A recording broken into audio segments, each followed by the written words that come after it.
नमस्कार। आज हम स्टडी करेंगे विभव मापी की सहायता से दो सेलों के विद्युत वाहक बलों की तुलना करना। Comparison of EMF of two primary cells using potentiometer. जैसा कि पोटेंशियोमीटर के बारे में हम पहले बता चुके हैं कि एक वुडन बोर्ड के ऊपर 10 मीटर लंबे वायर को कनेक्ट किया जाता है। उस 10 मीटर वायर को ए और बी पॉइंट के बीच में दिखा रखा है, जिसकी लेंथ है 10 मीटर। और किसी भी पोटेंशियोमीटर वायर पर जो हमें पता है कि होने वाला विभव पतन वोल्टेज ड्रॉप उसकी लेंथ के प्रोपोर्शनल होता है, या किसी भी तार के लिए विभव पतन उस तार की लंबाई के समानुपाती होता है, जो कि पोटेंशियोमीटर का प्रिंसिपल भी है, विभव मापी का सिद्धांत भी है। तो इस वायर पे होने वाला विभव पतन V is directly proportional to L और V equals to K into L1। अब ये जो है पोटेंशियोमीटर का प्राइमरी सर्किट है। इसमें सेल होगा E, रियोस्टेट होता है RH, और ये पोटेंशियोमीटर वायर है A और B जो मीटर स्केल के साथ कनेक्ट होता है, जिसकी रीडिंग हम ज्ञात कर सकते हैं। सेकेंडरी सर्किट में दो सेल कनेक्ट करते हैं जिनका हमें कंपैरिजन करना है। एक सेल है E1, दूसरा है E2। जो दो सेल हमने कनेक्ट कर दिए, यहाँ पर इसका प्लस और तीनों सेलों का प्लस एक ही पॉइंट पे कनेक्ट होता है। यहाँ पर बैटरी का माइनस की से कनेक्ट करते हैं। ये बाई जंक्शन ये 2 वे की होती है, जिसमें K1 और K2 दो की, और बीच में क्या कनेक्ट करते हैं, गैल्वेनोमीटर, और उसके साथ कनेक्ट कर दी जाती है जो कि। अब हमें पता है कि पोटेंशियोमीटर के लिए E is greater than E1 and E is also greater than E2। अगर ये E की वैल्यू E1 और E2 से ज़्यादा होगी तो ही उसी अवस्था में हम यहाँ पर इसकी वैल्यू कंपैरिजन कर सकते हैं।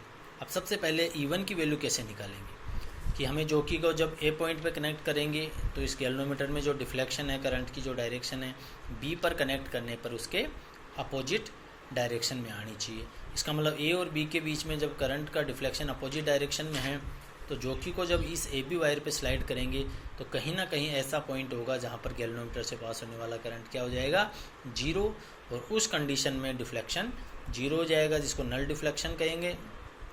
और मान लो कि पहले सेल के लिए पॉइंट C पर नल डिफ्लेक्शन आया, तो यहाँ C पॉइंट पे नल डिफ्लेक्शन आने के कारण इस वायर की लेंथ क्या मान ली हमने, L1, और इस वायर पे होने वाला विभव पतन वोल्टेज ड्रॉप किसके बराबर हो जाएगा उस कंडीशन में, सेल E1 के EMF के बराबर। It means E1 is equals to A और C के बीच के विभव पतन के बराबर होगा, और A और C के बीच का विभव पतन कितना होगा, K into L1। It means E1 is equals to K into L1। अब K1 फर्स्ट की को रिमूव कर देते हैं और सेकंड की को इंसर्ट कर देते हैं जब E2 की वैल्यू फाइंड करनी होती है।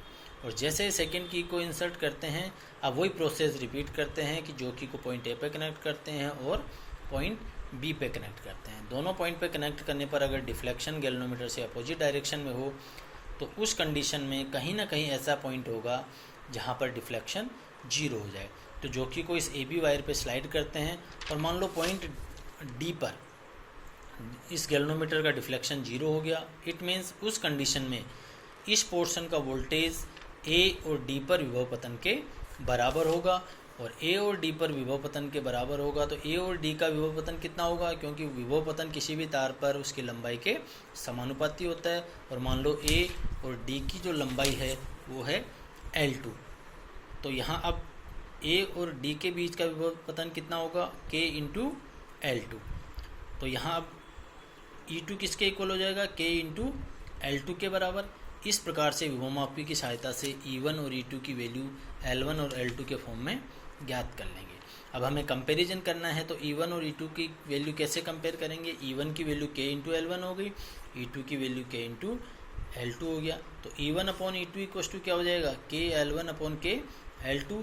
It means E1 upon E2 equals to L1 upon L2। और इस प्रकार से E1 और E2 का रेशियो फाइंड किया जा सकता है।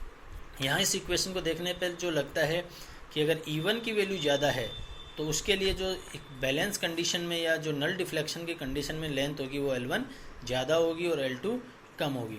तो इट मीन्स E1 और E2 में से जिसकी वैल्यू ज़्यादा होगी उसके लिए L1 और L2 के उसी प्रोपोर्शनेट में ज़्यादा और कम होगा।